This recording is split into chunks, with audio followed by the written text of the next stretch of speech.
very interactive what we designed the ground rounds to be, to at least allow people from the out there in the community to interact with the experts there.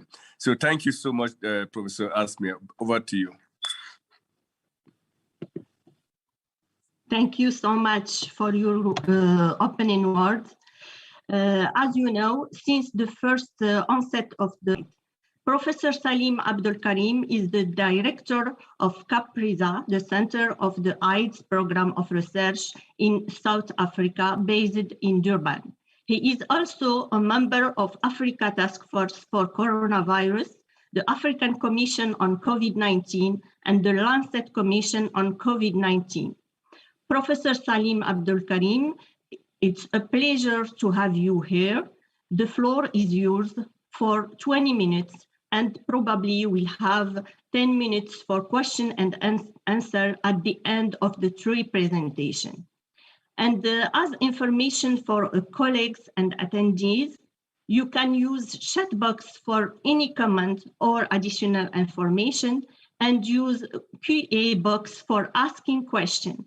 It will be more easier to gather and summarize the question targeting each speaker. Go ahead, please, Professor Salim.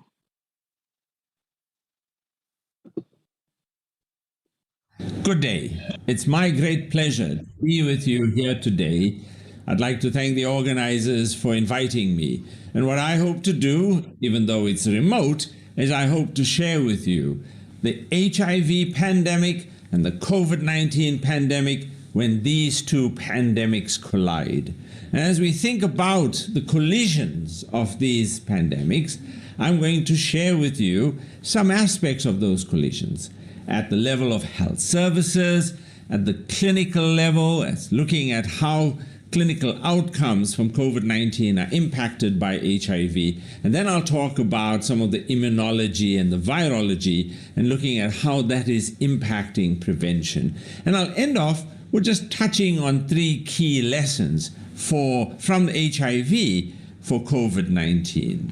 So let's look at the global situation. Just as a scene setter, in HIV, we have about 38 million people living with HIV globally. We have, in the course of last year, about close to 700,000 deaths and about 1.5 million new infections. Compare that to the COVID-19, where since the start of the pandemic in January of last year, we've had about 179 million cases with about 3.8 million deaths. So we certainly are looking at two serious major pandemics in their individual capacities. So what happens when they collide? Well, let's look at the impact on health services. Well, the first thing is that what we have seen is that those countries that have developed HIV programs that are focusing their efforts on dealing with prevention and treatment of HIV, they were better placed to some extent in responding to COVID-19. And let's just look at some of that capacity that was able to pivot from HIV to COVID-19. Let's start with diagnostic platforms. The same PCR diagnostic platforms with the Roche and Abbott technologies that were used for viral load are also being used to diagnose COVID-19. The whole genome sequencing capacity that we've set in place in order to look at drug resistance for antiretrovirals is now being used to do phylogenetic surveillance for SARS-CoV-2. And if we look at the vaccine clinical trial infrastructure that we have built over the years, that clinical trial infrastructure has pivoted and has been the driving force for many of the COVID-19 vaccine trials across the world. So here are just three examples of how HIV and the preparations in the HIV response were able to assist countries to better respond to COVID-19. Now let's look at what has happened in the COVID-19 response that has impacted HIV services. And I'll draw on some of our own data that we've published in Science and in The Lancet. So let's look at, just to start with, the impact of lockdowns. So lockdowns, especially when we have stay-at-home orders, they have significant impact on HIV services. Not because there's a particular challenge that the hospitals or clinics are closed, indeed they're still open, but there's a high level of hesitancy. People are hesitant to go to health services because that's where the COVID-19 patients are. So that hesitancy has translated into impacting negatively on HIV services. And so if you just take in a survey and a study we undertook in 65 health services in South Africa, HIV testing declined by about just over 47%, and antiretroviral treatment initiations similarly dropped by around 46%. Fortunately, we didn't see any marked changes in antiretroviral treatment collections, and patients tended to become somewhat innovative in figuring out ways of ensuring that they had continuity of medical supplies. However, in some other parts of South Africa, there have been anecdotal reports that treatment services were interrupted and access to antiretroviral treatment was interrupted during the most severe periods of the lockdown. So we've looked at the collisions at the level of health services. Let's look at the collisions at a clinical level, and let's look at how HIV impacts COVID-19 clinical outcomes. So in The Lancet, there was this overview that was published that just put together all of the various studies. Most of them are quite small studies, and I'm not going to go through them, but I've provided you with the reference so that should you ever wish to look at that data, you can do so. But what we saw is that most studies showed that people living with HIV were not really impacted in terms of their COVID-19 outcomes. However, those results, that lack of impact, was largely in the smaller studies. In large studies, what we tended to see is differences in clinical outcomes appearing. So it seems that whatever the impact of COVID-19, whatever the impact of HIV on COVID-19 outcomes is, it's probably quite a small impact and is evident only in the larger studies. So let's look at one of those larger studies. This is a study looking at the situation in the UK. In a retrospective cohort of around just over 17 million individuals, of whom about 27,000 had HIV infection. What was seen is that people living with HIV tended to be more often male, more often black, more often living in poorer settings. And of the deaths that occurred, there were about 25 that occurred among HIV-positive patients. And when looking at this analysis, that COVID-19 deaths were increased by about 2.9-fold in patients who have HIV. The challenge is that that difference is confounded. It's confounded by race, it's confounded by gender, it's confounded by socioeconomic status. For example, if one just looks at mortality among the black population, it is 4.3.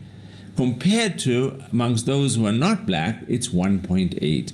So there seems to be an increased mortality in patients who have HIV. And that difference is somewhat confounded by a range of factors. A large study in South Africa shows that the difference between mortality in HIV-positive individuals and HIV-negative individuals is about twofold. But once again, in this study, which is a pretty good study, large study done by Marianne Davies and her colleagues in the Western Cape, that study is also confounded because many of the patients who had HIV had other comorbidities. And it's not easy to just tease out the multiple comorbidities to look at the actual contribution of HIV. But even after adjustment, Remember that HIV is largely in the younger population, and the COVID-19 deaths are larger in the older population. So that age difference means that HIV, even if there is an increased risk, is still only contributing a very small proportion. And that's what was seen in the study in Cape Town, that only about 8% of COVID-19 deaths could be attributable to HIV. So it seems that there is some association, probably a small association, and those associations are quite difficult to tease out in the midst of multiple confounders. Let's now look at the third level of the collisions, at the level of immunology, at the level of virology, and look at how all of those are impacting prevention. Let's start by looking at natural and vaccine-induced immunity, and look at in particular how in HIV-positive individuals who are immunocompromised, what is the impact on natural immunity? Well, what we have seen is that people with HIV have tended to have lower neutralizing antibodies against SARS-CoV-2. The extent to that difference seems to be small, but it's certainly there and is one that may impact in terms of the risk of reinfection, but that needs to be empirically demonstrated. Of greater concern is that individuals who are severely immunocompromised as a result of HIV. Let's take this patient here in a case report published in Lancet HIV, that in a patient with uncontrolled HIV, with a high viral load in the region of just over 800,000, with a CD4 count as low as 20, this individual was given 2 doses of the Pfizer vaccine. But after 2 doses in 28 days, still no reactivity. We saw no IgG reactivity, no SARS-CoV-2 neutralizing activity, and no ELISpots. So there was no B-cell response and no T-cell response. And so that becomes quite an important issue, that individuals who are severely immunocompromised from HIV are not responding to vaccines. Let's look at one particular immunocompromised patient, and this is from a study in South Africa. In this particular individual, who was quite severely immunocompromised, CD4s of only 6, in this particular patient, there was persistent SARS-CoV-2 infection. It was persistent for over 7 months. And during all of this time, SARS-CoV-2 could be cultured from the swabs from her throat.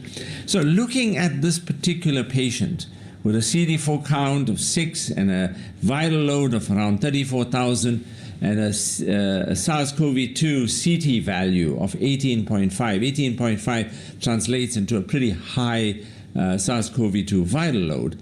What we saw is that at the end of those 7 months, when she was put onto effective antiretroviral therapy, switching from her regimen to a dolutegravir-containing regimen, we saw her viral load decline. And with the decline in viral load, she also cleared her SARS-CoV-2. If you look at that situation, in that 7 months, we saw repeated mutations occur. So let's look at those mutations. In this particular individual, she was initially infected with a D614G variant. That's the variant that's occurring all over the world. Over the course of those 7 months, there were 11 mutations in this individual. In particular, I want to focus on 3 mutations, because those 3 mutations are really important because they constitute the beta variant. E484K occurred in this individual very early on. On day 6, she already developed this mutation. That's a key mutation because it enhances immune escape. She developed the N417 mutation at day 71 and the 501 mutation at day 190. So this patient, over 7 months, with all of the mutations, recreated the beta variant. And so it just indicates to us the central role of immunocompromised individuals in generating new variants, and how in this particular individual we're seeing how the beta variant is actually being created, at least in the RBD mutations. It's interesting that this patient, during those entire 7 months, was on antiretroviral treatment, but had poor adherence. In fact, over those 7 months, at only 2 time points were her antiretrovirals even detected. And she had multiple mutations that conferred antiretroviral drug resistance. She had mutations against tenofovir, FTC, and efavirenz. So let's end off with touching on 3 key lessons that HIV has for the COVID-19 response. So the first I'll touch on is about know your epidemic, know your response. Now, we have spent decades, refining this, fine-tuning it so that we really know about how to tackle our HIV epidemic. So I've shown you here on in the map that you see the HIV hotspots in northern KwaZulu-Natal and how we use those hotspots to target our HIV interventions. And we have whole programs and guidelines about how to use surveillance, how to use data to guide our HIV response. If we look at SARS-CoV-2, we're doing exactly the same in South Africa. In this map, you're looking at Khayelitsha, just outside of Cape Town. And what we've done here, the Western Cape government has individually mapped every case of SARS-CoV-2. And what you're seeing is a hotspot. And when you look at these hotspots in Khayelitsha, what you see is that the supermarket in Khayelitsha is a major source of transmission, and it became a point of intervention to slow down the spread of SARS-CoV-2 in this area. So, know your epidemic. Know your epidemic at a granular level and refine your response to target it appropriately. The second is we've learned about the importance of the centrality of the scientific response and the use of scientific evidence in the response. In HIV, we collate enormous amounts of data, we use it to define our objectives, we draw detailed plans, and so we've used data to define our response. In SARS-CoV-2, we've done similarly. In South Africa, we've used data to define the 8 stages of our response. And we've known, and we've seen in HIV, how when politicians prevaricate, when they go into denial, the impact that that has on HIV. And we saw that in South Africa in the past regime. We saw that similarly for SARS-CoV-2 in the US, where we had the promotion of this notion that, oh, the virus is going to disappear, or let's use hydroxychloroquine. So when politicians go into denial and when they prevaricate and promote non-scientific methods and non-scientific thinking, it impacts on our epidemic. And so the scientific response is critical. The third that we've learned from HIV, that is a particularly important lesson for SARS-CoV-2 and the COVID-19 response, is the importance of mutual interdependence. And we've seen that in HIV. And if you just look at, and I'll quote you from the UNAIDS report, that the AIDS movement demonstrates that with a shared vision, shared responsibility, and through global solidarity and leadership of people living with HIV, affected communities, and individual action, we can change the course of history. And we've done that. In HIV, we've shown what global solidarity can do. We see it in the Global Fund, in UNITAID, in PEPFAR, how wealthy countries are contributing funds so that poor countries can gain access to treatment and save lives. We're using that as a template. The WHO, Gavi, and CEPI created COVAX to create a global mechanism for vaccine equity. The challenges we are experiencing now is that we are not seeing that global solidarity. Rich countries are not sharing and not providing and supporting COVAX to the extent that's needed. So let me throw down this challenge and quote from Pope Francis. And this is from an op-ed that he published in the New York Times. And I'll quote him. "The pandemic has exposed the paradox that while we are more connected, we are also more divided. To come out of this crisis better, we have to recover the knowledge that as a people, we have a shared destination. The pandemic has reminded us that no one is saved alone. What ties us to one another is what we commonly called solidarity. Solidarity is more than acts of generosity, important as they are. It is the call to embrace the reality that we are bound by the bonds of reciprocity. On this solid foundation, we can build a better, different human future." Let me reiterate that point, the bonds of reciprocity. What I do impacts your risk. What you do impacts my risk of COVID-19. We are fundamentally interdependent. One country cannot solve the global pandemic of COVID-19. We have to do so as a global effort. What one country does impacts another country. So we stand together, and it's only through standing together, and we've learned that from HIV, that we can solve the challenges of COVID-19. Thank you very much.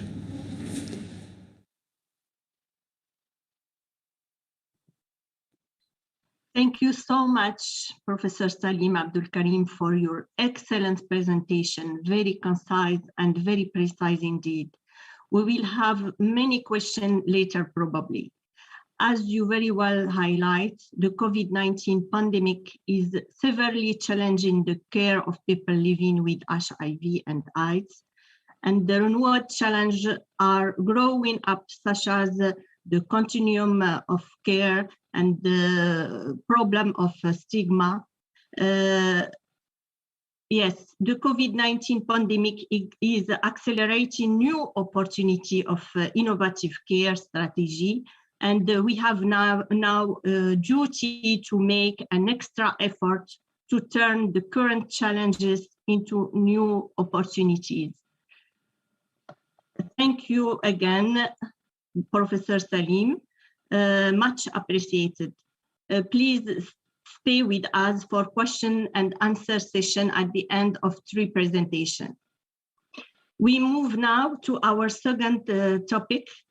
The new report published this July 2021 by the International Federation of Red Cross and Red Crescent Societies had found an overall lack of legal preparedness or strong legislation for public health emergency. With the publication of this report, the IFRC is calling for urgent action to strengthen domestic legal and policy framework for public health emergency so that states can be better prepared. With us, Mr. Aitande Kakoma, our second speaker, who will speak about the role of law in public health emergency management. Mr. Aitande Kakoma is the head of delegation and permanent representative to the African Union and International Organization for the International Federation of the Red Cross and the Red Crescent Societies. Prior to IFRC, Mr. Kakoma served in various leadership capacities on matters of international peace and security, most recently as Director for Global Strategy at the Marty Antisari Peace Foundation and as Assistant Director for Conflict Resolution at the Carter Center. Concurrently, Mr. Kakoma is a global fellow, executive in residence at the Geneva Center for Security Policy for the year 2020-2021. Mr. Altondi Kakoma, it's a pleasure to have you for this webinar. The floor is yours to speak for 10 minutes before we open the floor for question and answer at the end of the session. Go ahead, please, Mr. Kakoma. Thank you, Madam Moderator. I hope you can hear me clearly, and an honor to follow the distinguished speaker, Professor Salim, and his extraordinary insights that the world is facing at the moment. A word of deep appreciation to the leadership demonstrated by the African Union and specifically the African Centers for Disease Control in shedding light on the challenges that face particularly the African continent. Without further ado, allow me to share some findings, as you pointed to, Madam Moderator, on the role and lessons that the International Federation of the Red Cross societies have found with regards to the importance of law in reducing community risks in public health emergencies. First, one of the key lessons learned from the COVID-19 pandemic is the importance of preparedness and the central role of law and policy in responding to public health emergencies and protecting communities. Secondly, legal and policy instruments have underpinned all facets of the COVID-19 response, from unprecedented restrictions on freedom of movement and assembly to vaccine approval and, in some cases, access. Law and policies as revealed in the detailed examination by the IFRC in the recently published report, Law and Public Health Emergency Preparedness and Response, Lessons from the COVID-19 Pandemic. Now, this report, as you indicated, Madam Moderator, makes a series of recommendations on how to strengthen domestic legal and policy frameworks for public health emergencies. Laws, policies,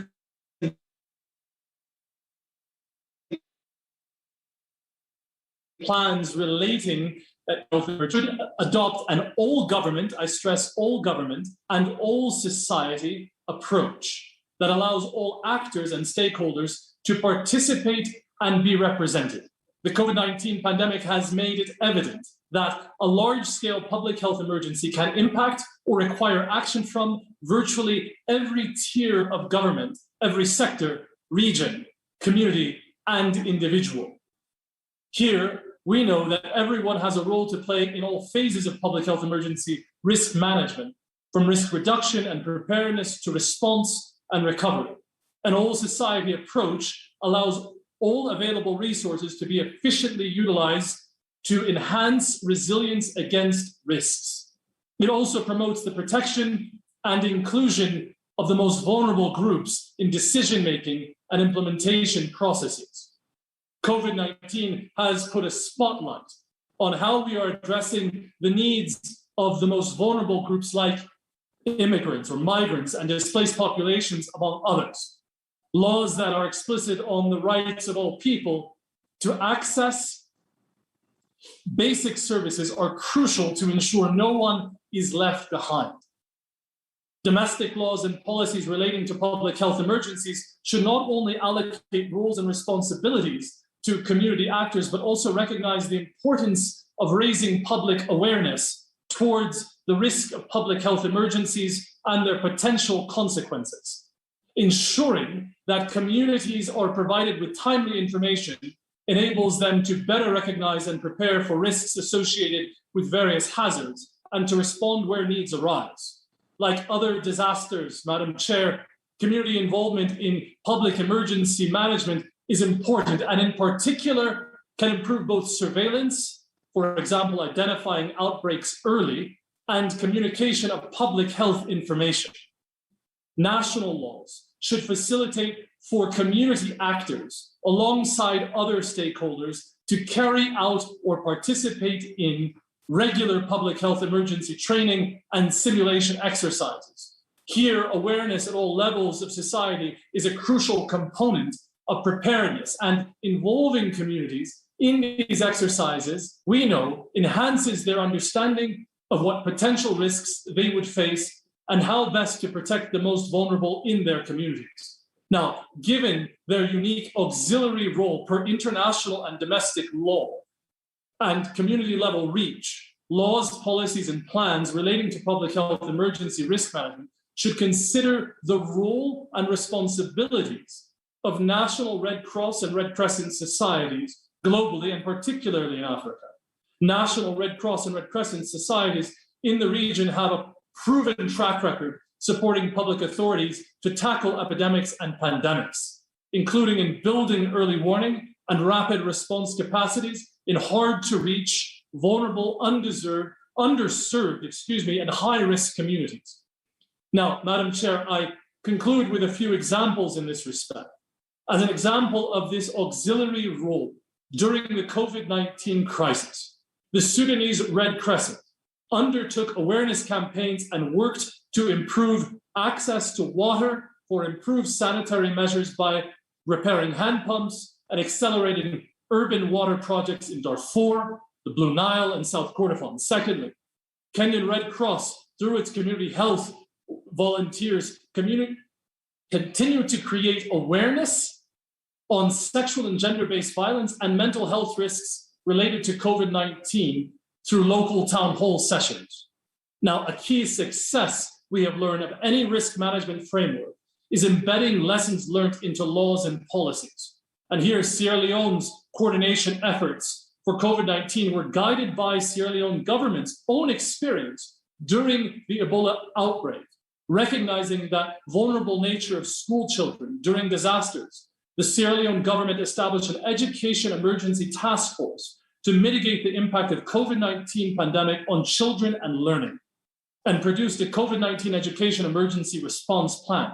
This plan aimed at promoting continuity of learning, outlined strategies to decrease dropouts, and to counter child protection risks that follow school closures, such as increased violence against children, gender-based violence, sexual exploitation, and child marriage. Finally, the International Federation of the Red Cross and Red Crescent Societies hopes that when governments around the world emerge from this unprecedented COVID-19 crisis, many will wish to draw on the experience of the COVID-19 pandemic to review and strengthen their legal frameworks for disaster risk management, including public health emergencies. And the IFRC remains ready to support this work with recently launched report on law and public health emergency preparedness and response and the accompanying guidance. Here, under the leadership of the Africa Centers for Disease Control, we look forward as an IFRC to conducting regional consultations on the guidance on law and public health emergency preparedness and response. Thank you, Madam Moderator, for this opportunity. Thank you so much, Mr. Kakuma, for your very interesting presentation. Yes, we must use the lesson learned from the COVID-19 pandemic to review law and policy for public health emergencies and see where we can improve. We must act to improve legal preparedness to help save lives and keep communities safe in the future. Thank you again, Mr. Kakuma. And please stay with us. We will have some question later, probably. Thank you so much. Now we will move to our third topic. COVID-19 and the governance focuses on the relationship between governance, institution, and approaches to COVID-19 and health outcome, bringing together analysis of COVID-19 development in countries and the region with a wide-angle lens on governance. We can ask what works, what hasn't and isn't, and why. With us, our third speakers, Her Excellency Dr. Magda Robalo Carrera Silva, who will speak about COVID-19 and public health policy and governance. Dr. Magda Robalo is the High Commissioner for COVID-19 in charge of coordinating the national response to the pandemic in Guinea-Bissau. She is the immediate past Minister of Public Health in the First Parity government of Guinea-Bissau. She is adjunct professor at the Griffith University of Australia, member of the Malaria Elimination Aid Board, and the chair of the Ethics and Governance Committee of the Global Funds to Fight AIDS, Tuberculosis, and Malaria. Dr. Robalo has led reputable institutions like the WHO, UNICEF, Plan International, among others. She received her medical degree from University of Porto, obtained a postgraduate diploma in public health and tropical medicine from Universidad Nova Lisboa, and Master of Science in Epidemiology from Laval University. Dr. Robalo, it's a pleasure to have you for this webinar. The floor is yours to speak for 10 minutes. Please go ahead, Dr. Robalo. Thank you so much. Thank you so much, Madam Chair. I hope you can hear me. Let me start by saying that I'm honored to join the Public Health Ground Round series, and I would like to thank the Africa CDC for inviting me for this 2021 session. I'm also pleased to share the stage with eminent panelists to discuss what we have learned so far about COVID-19, with focus on the theme of a new public health order for the 21st century. The topic of my talk, public health policy and governance, is an exciting one, about which a lot has been written, and a lot more is still to be documented, analyzed, debated, understood, and most importantly, applied. I will briefly discuss the concepts of public health policy and of governance before diving into how existing health policies and governance mechanisms and framework have impacted the control of the COVID-19 pandemic. Public health policy is generally defined as the set of norms, standards, laws, guidelines, regulations, and procedures adopted and implemented by a given country or organization to enable the promotion and achievement of improved health outcomes. Governance, by its turn, is freely defined on the web as the structures and processes that are designed to ensure accountability, transparency, responsiveness, rule of law, stability, equity, and inclusiveness, empowerment, and broad-based participation of communities. The scope and interface between public health policy and governance in the context of the COVID-19 pandemic response is too vast, complex, and interdependent to be exhausted in the limits of this panel. I will confine myself in the limits of which all the new lessons we have learned in addressing the COVID-19 pandemic, both in countries as well as regional and international organizations, which, if effectively applied, can lead us to the much and urgently needed new public health order for the 21st century. I would like to emphasize the last part of this sentence. If the lessons, both old and new, are adequately applied, effectively applied, we can get into the much needed and urgently needed new public health order for the 21st century. So what have we learned?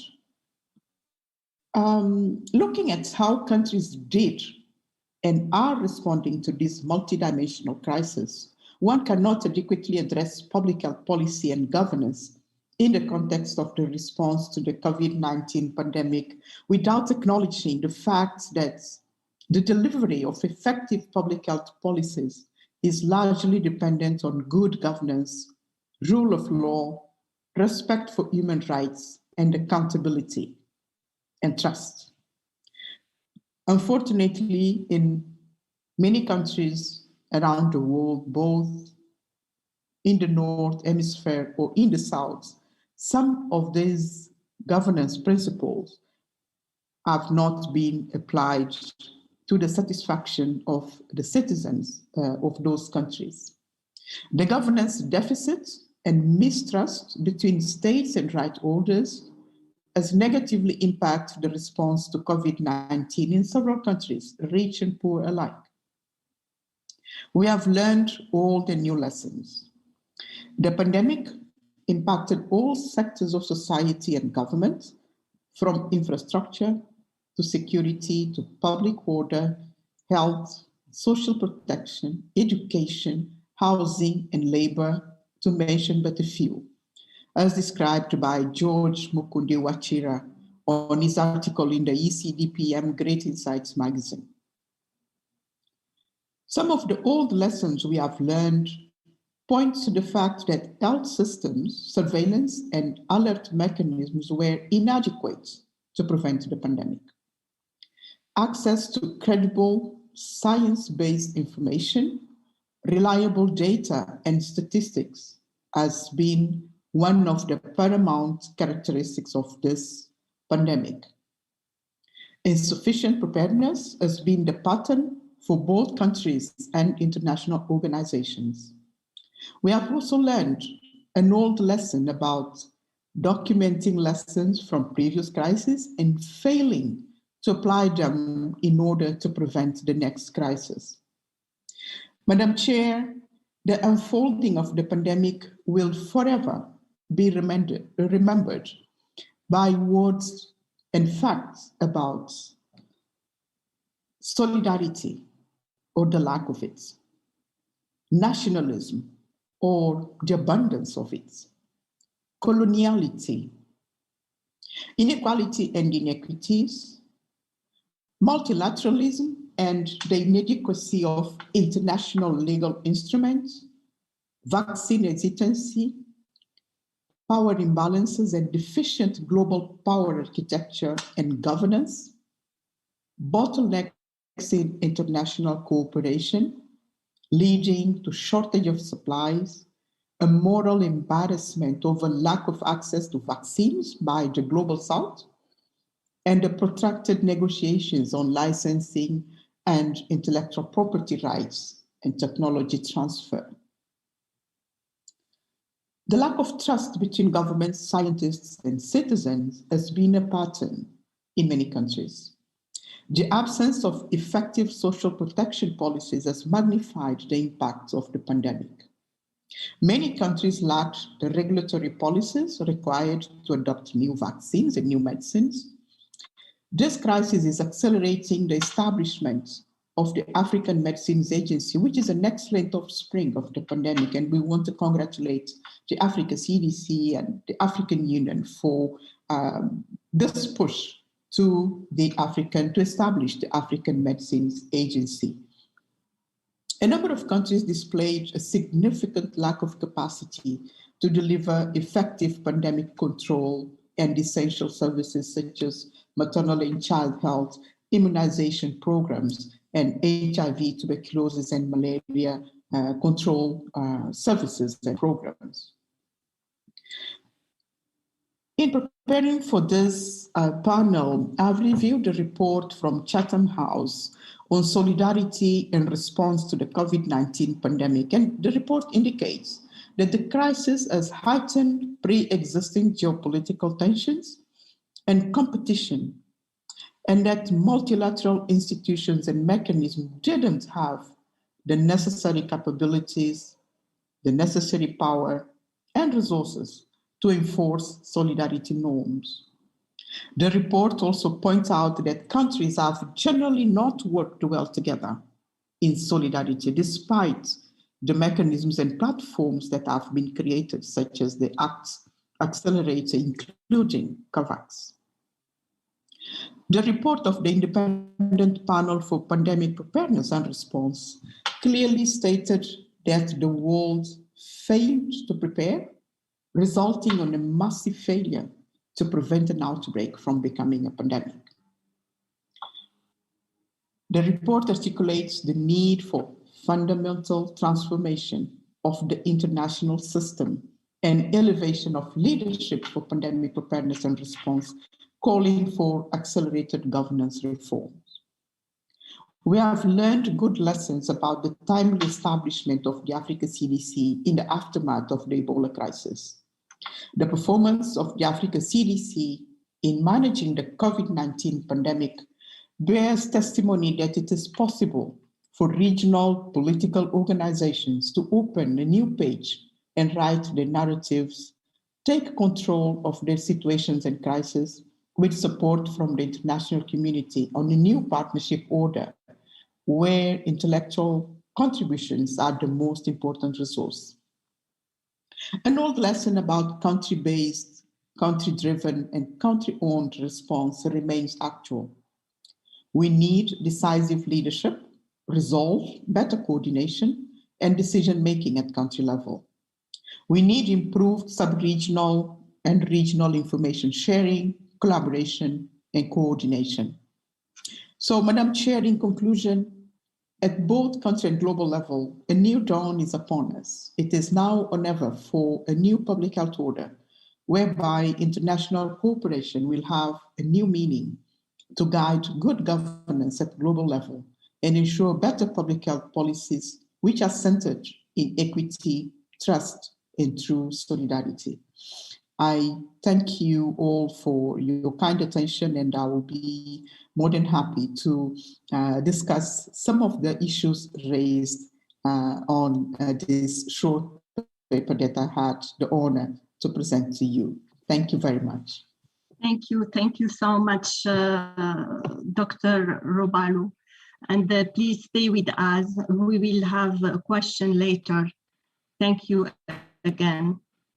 Then we can move now to question and answer session. And the first series of questions will be addressed to Professor Salim Abdul Karim. We will start with the question already asked in the box, question and answers. And after that, we can give a round for attendees to raise their hand if they have any question not already asked.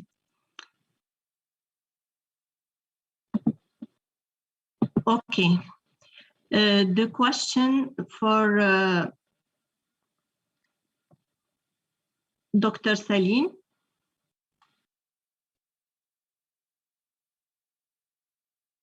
What property of the HIV virus contribute to the increased mutation rate of the SARS-CoV-2? This is the first question. Thank you very much. I'll respond to that. I mean, there's a long answer to it, but I'll give a short one.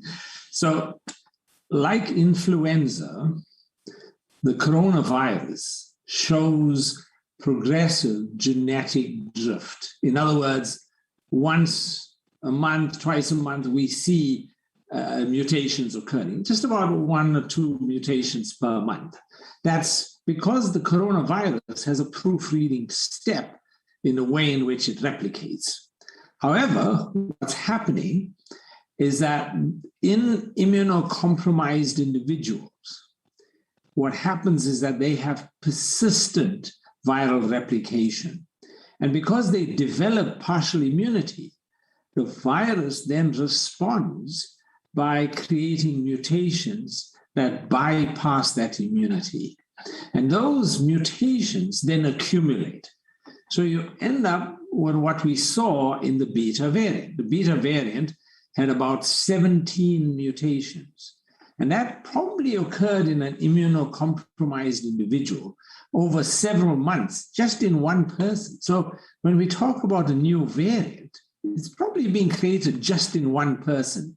And from that person is then spreading beyond. So these are two very different mechanisms that are involved between antigenic drift and antigenic shift. In influenza, we see that with the change in the hemagglutinin and the neuraminidase, where you get, you move from H1N1 to H5N1. But in the coronavirus, we don't have just 2 antigenic changes. We have multiple antigenic changes. So that's how it's occurring.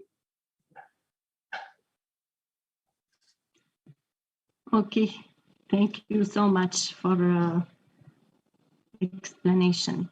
The second question, given the similarities in the testing for both HIV and SARS-CoV-2, what could be the explanation for failure to develop HIV vaccine, as is the case for SARS-CoV-2 to date? So that's a much easier question to answer. I've now spent 32 years trying to develop HIV vaccine. So I know at a very close and very personal way the challenges in making an HIV vaccine. So the main difference between the two is that when you're dealing with HIV, you have to make a vaccine that has sterilizing immunity. In other words, there cannot be any infection that goes on, because the moment HIV causes even a nidus of infection, the virus incorporates itself into the human cell and is then with you for life. So you have lifelong infection and you won't be able to clear the reservoir. We have no vaccines that can create that level of sterilizing immunity. And even if you say measles vaccine, right? I give you measles vaccine. When you sit on a bus next to somebody with measles and you breathe the measles in, you will get infected. It will cause an infection in the nose and the throat. But what happens is that your body remembers the immune response and kicks in and brings it under control quickly and clears it. You don't even know that you've been exposed. That's how good the measles vaccine is. But you do get the initial infection. Now, if that was HIV, the initial infection will cause lifelong infection. So that's the bar. What we require of an HIV vaccine is much, much more stringent, much, much more difficult. So we don't anticipate, and even though we've been working for more than 3 decades, it's still a long way away when we will see an HIV vaccine. Thank you. Thank you, Professor Salim. I have one more question for you. In a view of the inherent inequality in health service delivery among countries, is it accurate to say that granting low and middle income countries access to more vaccine remains the best hope for managing those two pandemics in both the short and long term? Yeah, I think when we look at the COVID-19 pandemic, it has highlighted some of the challenges we have within our society.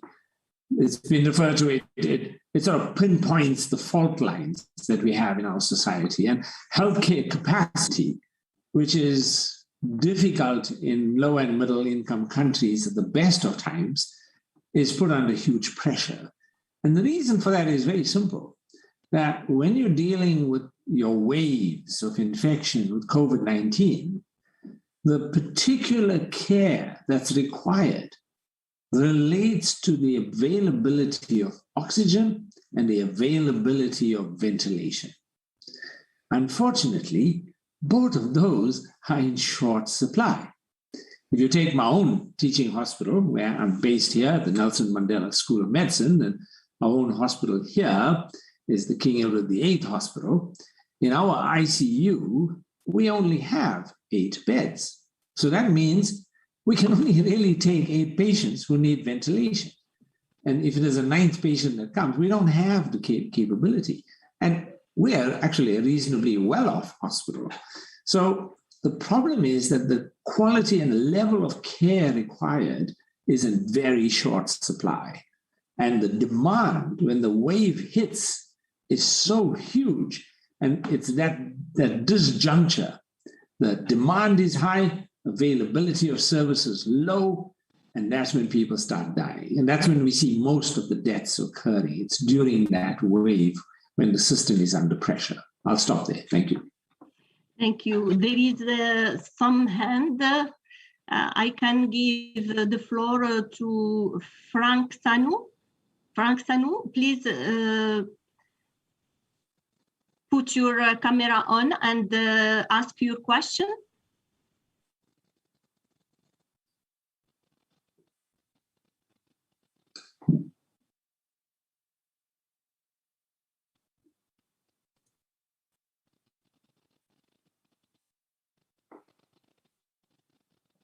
Frank Sanu, you are with us? Your micro is off. Madam Chair, for Okay. security reasons, we do not take questions online so that the system is being protected. I mean, we don't want to be hacked here. Thank you so much. Okay, okay.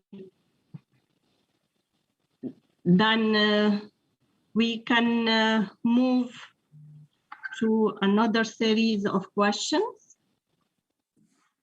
Question for Dr. Magda.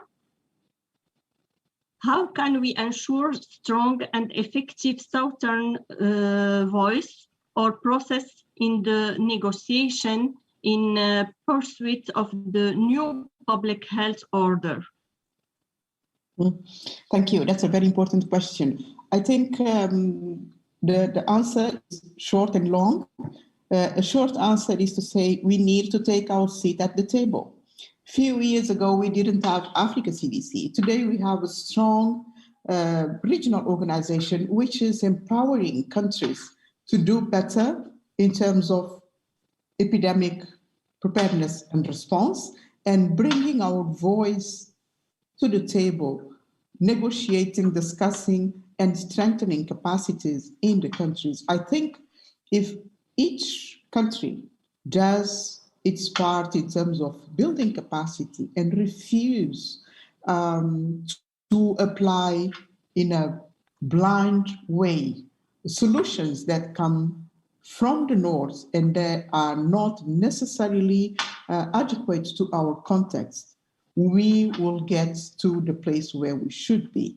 It takes countries to first realize that something is very wrong, and this pandemic did have a good side of it. There are always silver linings in every crisis. There are always opportunities when you face challenges. Our opportunity with the pandemic of COVID-19 is to identify our fault lines and then say, this time we are going to emerge stronger. That's what we did after Ebola.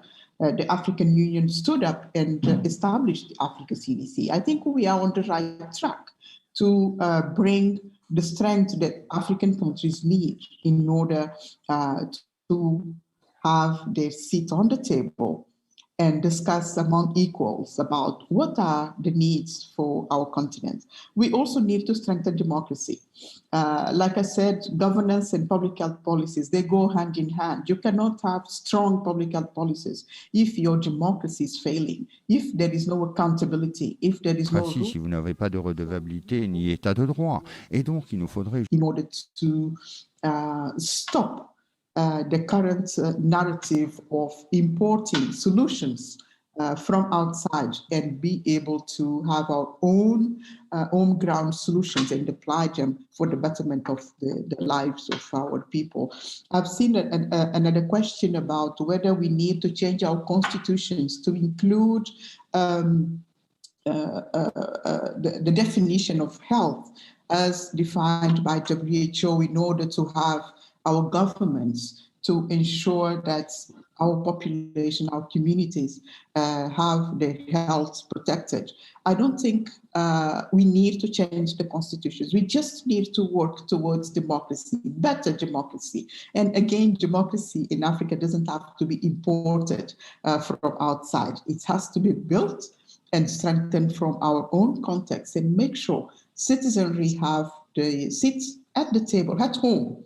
Before we claim seats at the international tables, we need to make sure that we have our seats at home and we do our homework in order to earn our right place in the global world. Africa has the potential. Someone was saying a few days ago, we need to move from potential to actual. We should stop saying we have resources, we actually need to make use of intellectual, mineral, and other resources in order to claim our right seats at the table. Thank you so much. The next question is for Mr. Kakuma. It seems COVID-19 will be here for a long time. What should countries do to strengthen their health system to be resilient enough to withstand this pandemic? Are there mechanisms to help countries adjust to this new reality? Thank you, Madam Moderator, and for the question from the audience. I point to three of the findings and recommendations from the IFRC report that I referred to as illustrative to what can be done. Firstly, one, we know that many countries' laws and policies for public health emergencies are old. That is, they are out of date. And some of them dating back to the late, as old as the 1800s or early 1900s, believe it or not. And laws, policies, and plans for public health emergencies need to be reviewed, firstly, and updated regularly to ensure they are fit for modern purpose and adopt an all public, I stress all public, health risk approach. The second finding and recommendation to the point of the question would be as follows. Many countries have still not implemented the core capacities required by the international health regulations. And states should continue to take steps to ensure that their domestic legislation implements and facilitates the international health regulations' core capacities and should consider establishing monitoring committees specifically to oversee the implementation of those international health regulations. And thirdly, public health emergencies are sometimes regulated separately to other kinds of disaster, even though they meet the definition of disaster itself. It is important to integrate public health emergency laws and policies with general disaster management laws and policies to avoid what we have all witnessed, a siloed approach, and to eliminate gaps, conflicts, and duplication between these respective frameworks. Thank you, Madam Chair. Thank you so much. You have another question, Mr. Kakuma. How significant is the challenge with communicating with people living in rural communities when addressing pandemics in Africa? Are solutions like interactive voice response helpful, or how has this problem been addressed from your perspective? This is a fundamental question because ultimately, as Professor Salim and Dr. Majda have pointed to, part of the challenge in vaccine uptake and delivery is also about trust from local communities in those who are communicating about the needs that all of society has to be vaccinated. And here I hearken back to the role of National Red Cross embedded in their local communities. And we saw from the experience of many West African states and more recently with the outbreak in Eastern DRC on Ebola, that trust that these national societies enjoy enabled better and clearer direct communication in local languages, but also enabled communities to respond in a more timely manner. Now, to take this from not merely practice, but really institutionalize it, that we recommend as National Red Cross and Red Crescent societies, particularly in Africa, who play such a key role in response to public health emergencies, precisely because of being embedded and because of that trust. These roles should be and must be formalized in law and policy, and humanitarian actors should also be provided with the appropriate exemptions from restrictions during public health emergencies, of course, subject to the requisite health safeguards that need to be in place. So I point back to trust. If you allow me, Madam Moderator, I would just on the question of rural engagement, this is also crucial. And here I look to our esteemed panelists, Professor Salim and Dr. Majda, but the absolutely urban populations, highly dense populations need to be covered because you're dealing with those who can spread more rapidly. And at the same time, we know that the more vulnerable populations outside of those densely populated areas in rural communities also need to be attended to. And in the case of the Sahel, I'm proud to say that colleagues from Red Cross and Red Crescent societies have been actively engaging with nomadic communities, isolated communities, to ensure that they are also not left behind. And so those kinds of approaches at the same time need to be addressed while engaging with those communities in those densely populated areas. Thank you, Madam Moderator. Thank you. Thank you so much. If you allow me, I just want to, the response that was given on the issue of communication. I think there are no rights and wrongs here. We need to explore every avenues and learn lessons and see what works and what does not work. I think communication has been a major challenge for African countries, to one hand based on the lack of trust, but also because we tend to import many of the strategies, and some of them don't apply to our context. The example of Red Cross volunteers is a very good one because they are embedded in the communities and there is really actually a good uptake, but there are no rights and wrongs, and we need to try and then explore, import, export, and adapt to our context. What works in the capital may not work in the rural areas. So the question raised by the attendee about whether communication can use some of those mechanisms, I think definitely yes. It's a matter of trial and error and then adopt the best solution for our context. Thank you, Dr. Magda, for additional information. Thank you so much. There is another question for Professor Salim. Based on the data you have shown on the persistence of SARS-CoV-2 on a severity immune-compromised person, do you think severity HIV immunocompromised persons would benefit from vaccines? Thank you very much. Let me just acknowledge Dr. Silva and Mr. Kukama for excellent presentations and for very incisive comments in response to questions. Let me just deal with this issue because it seems to feature repeatedly. That is that we know that immunocompromised individuals don't respond as well to vaccines as people who have normal immune systems. And I'll use CD4 as a predominant marker, but we all know I'm really referring to CD8 responses and the way in which antigen processing cells initially interact with the presenting antigen.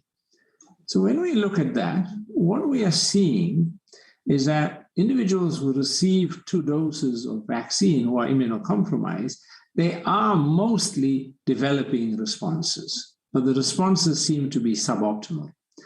So we have 2 choices. The one is we give them a 3rd dose, or 2, that we test them to see whether they have an adequate response. We're doing neither at the moment because most of the immune-compromised individuals are hard to identify.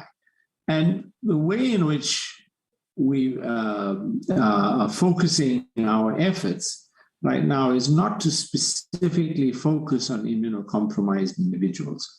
And I think that that's something that needs to be reconsidered because immunocompromised individuals are going to be the driving force behind the new variants. Patients with cancer, patients on immunosuppressants from transplants, patients with very severe uncontrolled HIV, those are all the critical patients.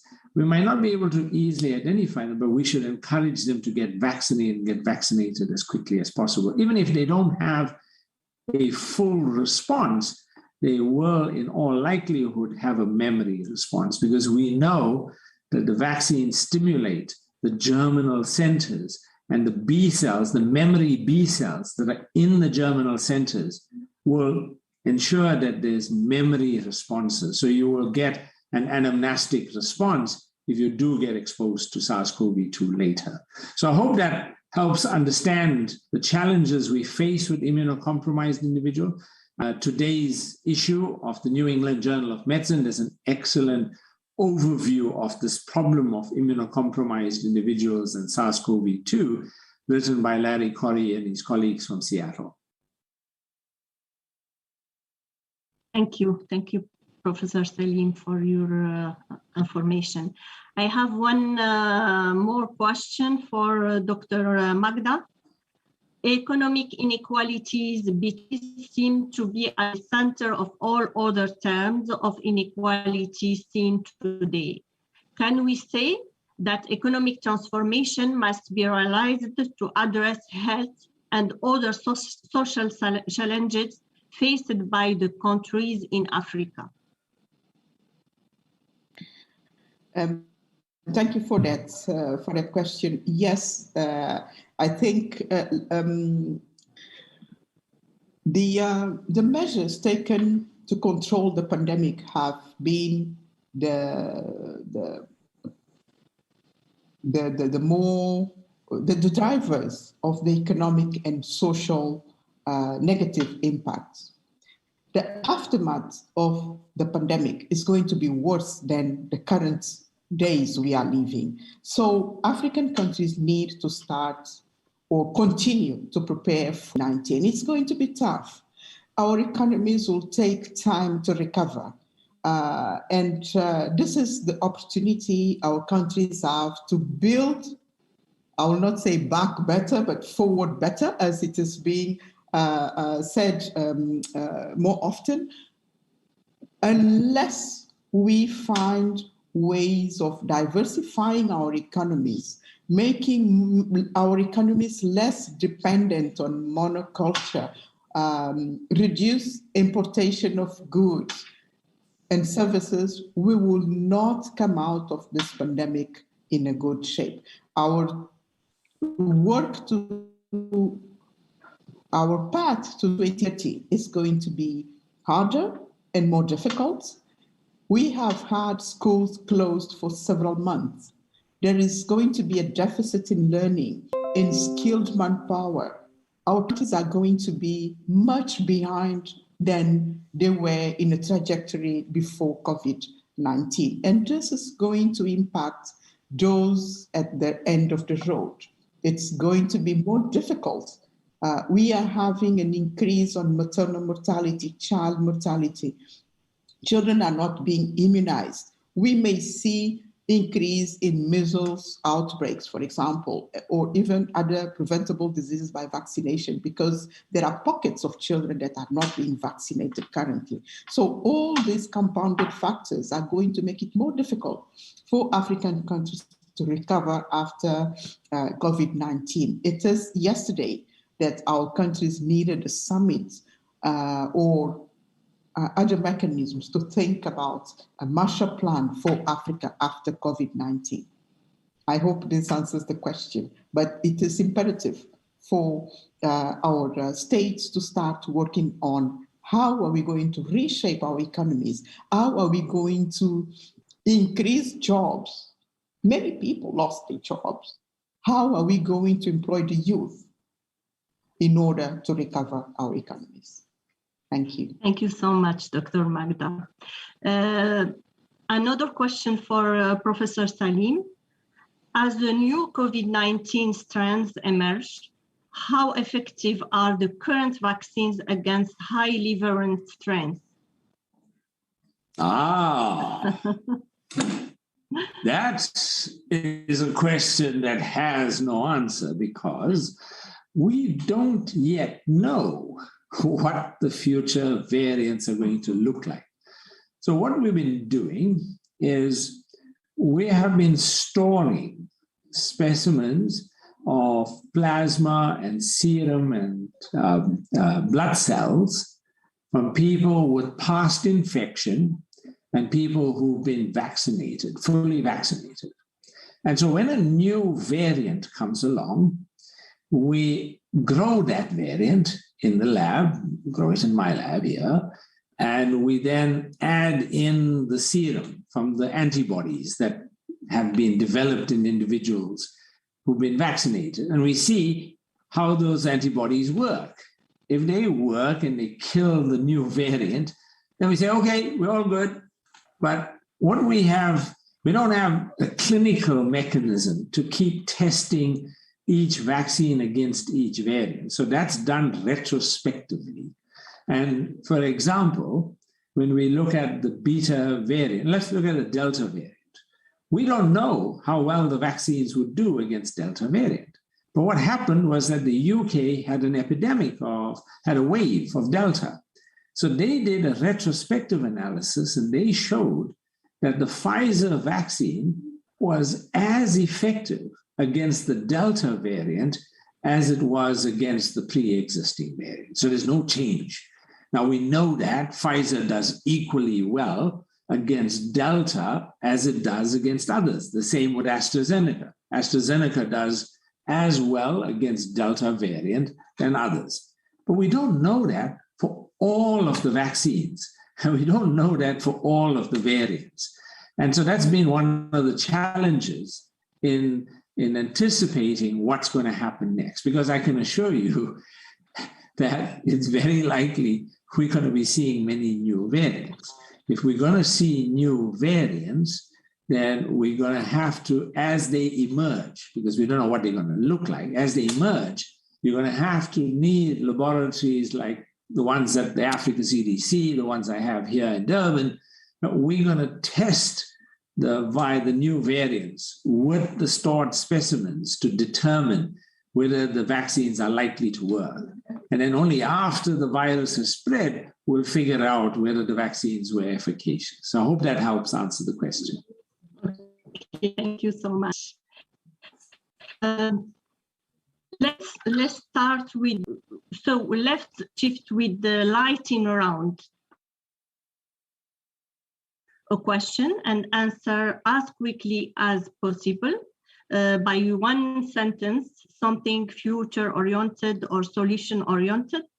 If we start with Professor Salim, the COVID-19 pandemic is creating several aspects of science and new opportunities of innovative care strategy for persons living with the HIV and AIDS, like HIV self-testing, particularly where the access to outpatient clinics are difficult, telehealth and HIV medicine access, possibly to pick up medicine in medical pharmacy, and home delivery. As director of CAPRISA, you have now a duty to make an extra effort. Do you have any future-oriented or solution-oriented to turn the current challenges into new opportunities? In one sentence, please. They say never waste a crisis. A crisis is an opportunity to look at new ways of doing things. It's an opportunity to do better. And if we don't seize that opportunity, we would have failed our communities. So all I can say to you in such a short answer is yes, we must use these opportunities to do better in the future. Okay, thank you. Mr. Kakoma, the IFRC research has shown is that in many cases, states were not legally prepared. Laws, policies, and contingencies plan were dusted off, often proving to be outdated or inadequate, requiring the rapid development of new laws.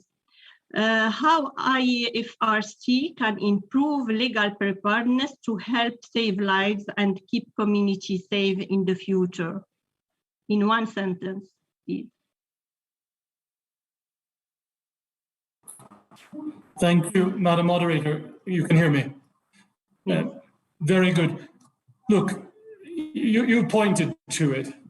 First, when governments and the world more broadly emerges from the current crisis, it is necessary to draw on the experience of COVID-19 pandemic and review and strengthen legal frameworks for disaster risk management, including public health emergencies. To this end, the report and the accompanying guidance on law and public health emergency preparedness and response provides valuable resource for governments embarking on this endeavor.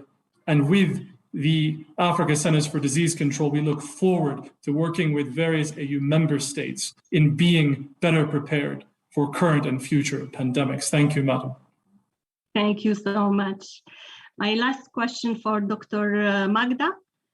The world faces a clear choice. The first one, take my country first, nationalist approach, or the second one, work cooperatively through shared governance.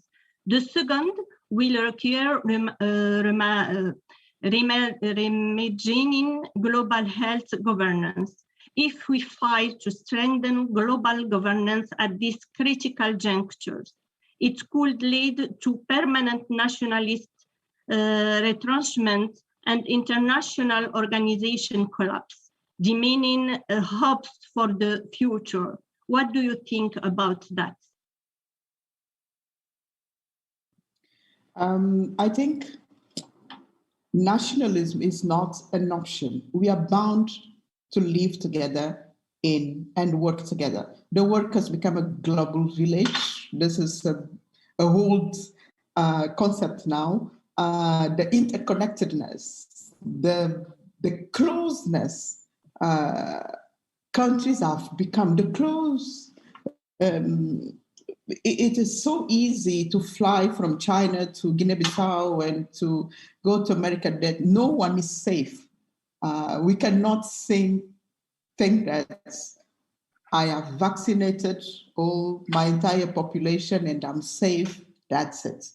Today, the world we live in calls for international cooperation, be it for public health emergency, be it for terrorism, be it for war, be it for climate change or any other, even employment is a challenge. We are seeing young Africans trying to reach European countries in search for greener pastures. There is no way. Our economies are linked. Our social structures are related. Our political institutions have to work together.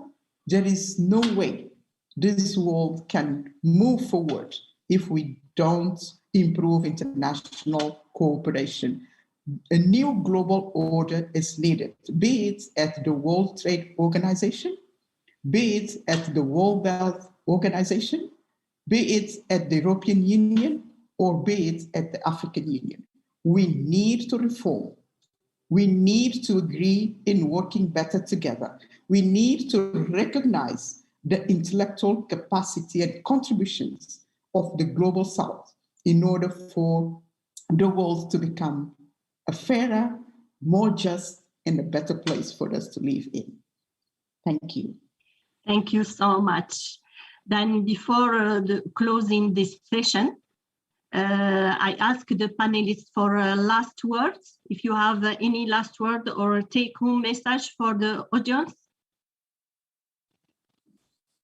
Just to give a quick, fast last word. Many people asked about, how do we solve vaccine problems?